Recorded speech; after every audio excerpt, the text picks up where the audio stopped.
کہ اس روحانی ویڈیو میں ہم پیش کر رہے ہیں ایک مقدس دعا جسے دعائے غوثیہ کہا جاتا ہے۔ یہ دعا حضرت شیخ عبد القادر جیلانی رحمۃ اللہ علیہ سے منسوب ہے، جنہیں دنیا غوث اعظم دستگیر کے نام سے جانتی ہے۔ یہ دعا صرف الفاظ نہیں ہے بلکہ یہ ایک دل کی پکار ہے، ایک بندے کی اپنے رب سے سچی عرض جو دل کو سکون دیتی ہے، جو زندگی میں برکت اور رحمت کے دروازے کھول دیتی ہے۔ یہ جو دعائے غوثیہ ہے اس کو پڑھنا نہیں ہے، صرف سننا ہے۔ میں ویڈیو کے شروع میں یہ بات بول رہی ہوں، اپنے دل میں کوئی خواہش رکھ لو، کوئی تمنا رکھ لو اور جس طریقے سے میں پڑھوں کو صرف سن لو۔ کوئی دعا معمولی دعا نہیں ہے، غوث پاک رضی اللہ تعالی عنہ کی بتائی ہوئی دعا ہے۔ اس کو دعائے غوثیہ بھی کہا جاتا ہے۔ اس کی طاقتیں، فضیلتیں، پڑھنے کا طریقہ میں بتاتی ہوں۔ اس ویڈیو کو مکمل دیکھیے۔ اپنے دل میں خواہش ضرور رکھ لینا، کوئی دعا رکھ لینا۔ جب میں اس دعا کو پڑھوں اس وقت میں آپ لوگ سن لینا، اپنے دل میں کسی خواہش کو رکھنا، اس کے بعد آپ لوگ دیکھنا آپ کی یہ دعا پوری ہوئی یا نہیں، بگڑا کام بنا یا نہیں بنا۔ جیسے کہ یہ آپ لوگ دیکھ رہے ہیں، اس وقت میرے اسکرین پر دعائے غوثیہ ہے۔ اس وقت میرے اسکرین پر دعائے غوثیہ ہے۔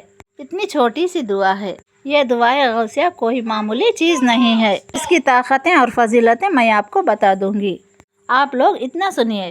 اگر آپ لوگ اس دعا کو صرف ایک بار میں پڑھتی ہوں، آپ ذرا غور سے سنو، یقین مانیں انشاءاللہ تبارک و تعالی سننے سے ہی آپ کو بہت زیادہ ثواب ملے گا۔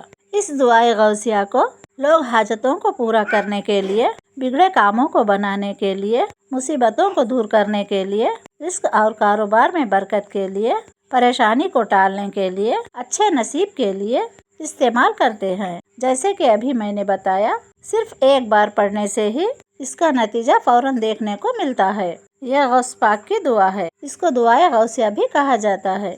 زیادہ تر لوگوں نے پڑھا بھی ہوگا، لیکن طریقہ میں آج آپ کو بتا دوں گی۔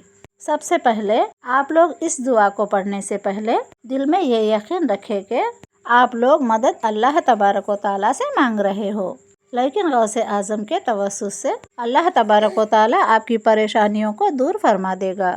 ایسی نیت آپ کے دل میں رکھے۔ کوئی جگہ مقرر نہیں ہے، جہاں چاہے وہاں بیٹھ کر آپ لوگ اس دعا کو پڑھ سکتے ہیں۔ پریشانی تو کبھی بھی آ سکتی ہے، زندگی میں جب بھی چھوٹی یا بڑی پریشانی آئے اس دعا کو ایک بار پڑھ لینا۔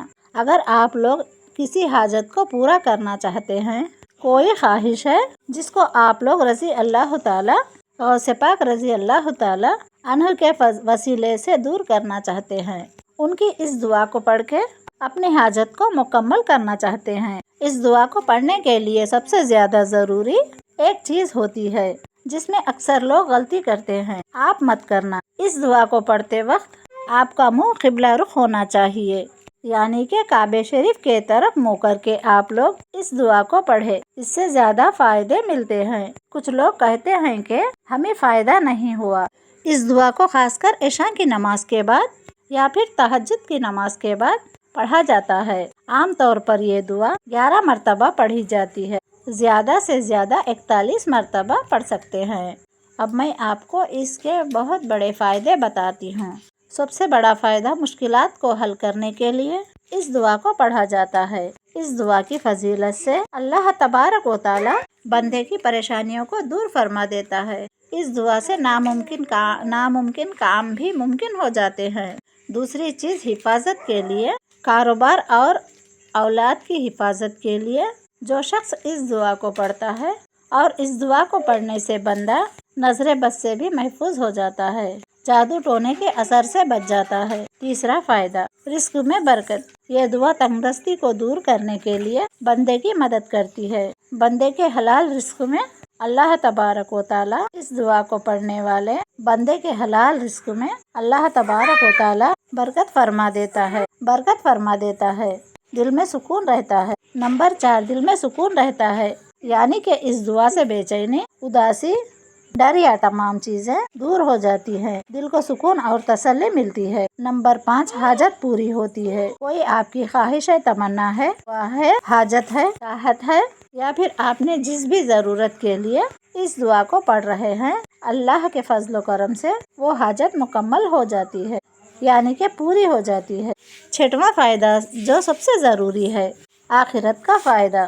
جو شخص بھی اس دعا کو صبح شام پڑھتا ہے، اللہ پاک اس انسان کے ایمان پر خاتمہ فرماتا ہے، یعنی کہ موت کے وقت انسان کو کلمہ شریف نصیب ہو جاتا ہے۔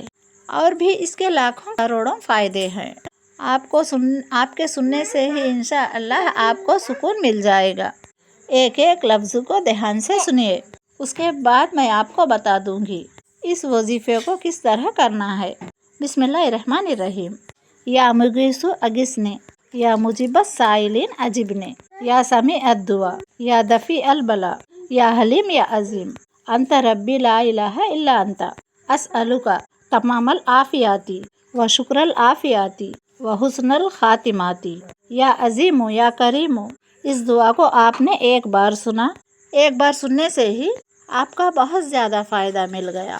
پھر سے ایک بار پڑھ رہی ہوں۔ یا مغیث اغثنی، یا مجیب السائلین اجبنی، یا سمیع الدعاء، یا دفیع البلاء، یا حلیم یا علیم، یا حلیم یا عظیم، انت ربی لا الہ الا انت، اسألک تمام العافیات و شکر العافیات و حسن الخاتمات، یا عظیم یا کریم۔ آپ چاہے تو اس دعا کو پھر سے یاد کر لیں، نہیں تو اس دعا کو جیسا میں نے پڑھی اسی طریقے سے 11 مرتبہ بھی پڑھ لیجئے، اور اپنے دل میں کوئی خواہش تمنا رکھیے، آزما کے دیکھیے۔ آپ اس وظیفے کو سمجھ لو کہ کس طرح کرنی ہے۔ سب سے پہلے 3 مرتبہ درود پاک پڑھے، اس کے بعد آپ کو جو دعا ابھی پڑھ کے بتائی ہوں، درود پاک کے بعد اس دعا کو پڑھیے۔ اللہ تبارک و تعالیٰ سے دعائیں مانگے، اپنے حاجتوں کو مانگنے کی کوشش کریں۔ اے اللہ پاک اس دعا کو قبول فرما لے۔ اللہ تبارک و تعالیٰ کا بندے کا رونا سب سے زیادہ پسند ہے۔ امید ہے آپ لوگ اس دعائے غوثیہ کی طاقتوں کے بارے میں سمجھ گئے ہوں گے۔ آپ لوگ اس ویڈیو کو زیادہ سے زیادہ شیئر کریں۔ اگر آپ غوث پاک کے چاہنے والے ہو تو یہ جو ویڈیو آپ کی اسکرین پر ہے، اس پر لائک ضرور